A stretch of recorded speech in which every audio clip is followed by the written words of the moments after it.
Good morning. How can I help you? I'm just checking out these artifacts. They tell me you're the expert. You could say that.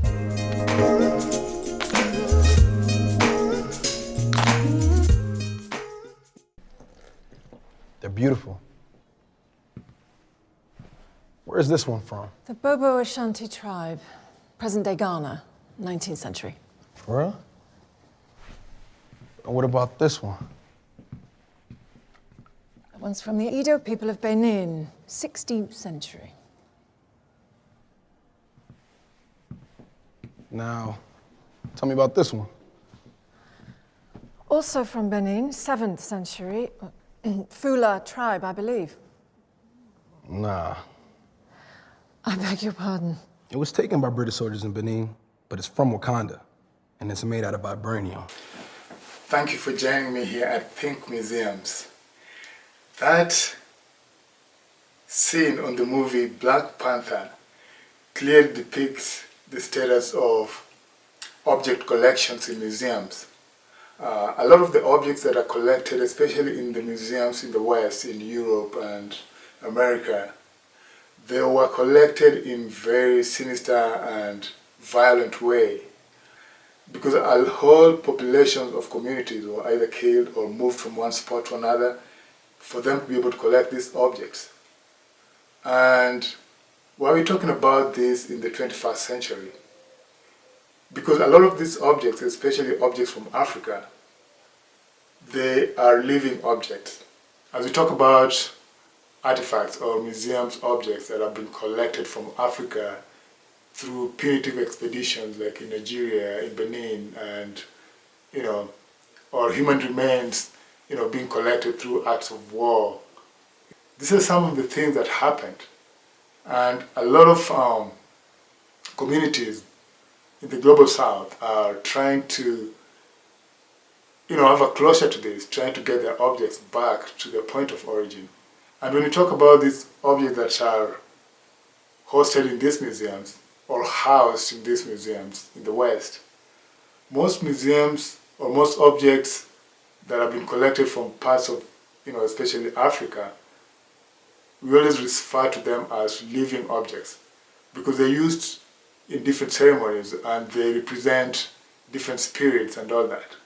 So when they are collected and stored in the basement of the British Museum or whichever museum they're in, then there's no closure to this. It's not that easy to bring these objects back. Even though in the 21st century there's been a big clamor to bring these objects to the point of origin, the champion of this has been the French president. He's been championing the whole idea of trying to bring back the objects to their point of origin. And most museums in Africa, in different parts of Africa, are working tirelessly to try and negotiate for the return of these objects. It's never easy because the big museums in the West sat down in the year 2001 or 2003 and drafted a document also known as the Universal Museum. And what this document does, it tries, or its main purpose is to act as an excuse for these museums to keep these objects.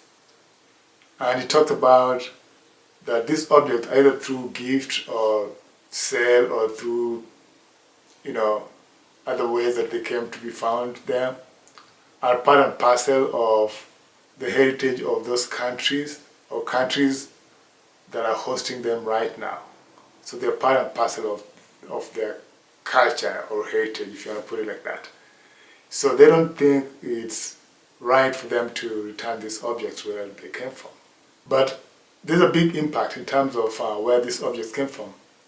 A lot of these communities where these objects were looted from are facing social impacts in terms of, there's a big gap in their histories because these objects were part and parcel of their histories. So next week I'm going to be looking at 10 objects, especially from the African continent, from different countries, that if were to be repatriated at this moment or returned at this moment, then will be talking about a serious kind of discourse in terms of repatriating the objects back.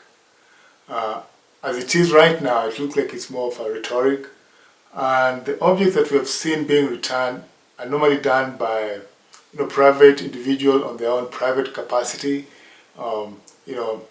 because they ended up having some object that was stolen, and through that they feel like they need to return them where they came from. So I'm going to be looking at 10 objects that have been documented, that are known to be hosted in these big museums, and they are objects that are bringing a lot of visitors to these museums. So we'll be looking at those museums and the politics in terms of trying to negotiate for the objects to be brought back to their points of origin. Thank you guys for checking with me here at Think Museums. Next week I'll be looking at 10 objects from the continent of Africa that, if they were returned right now, it will have a significant impact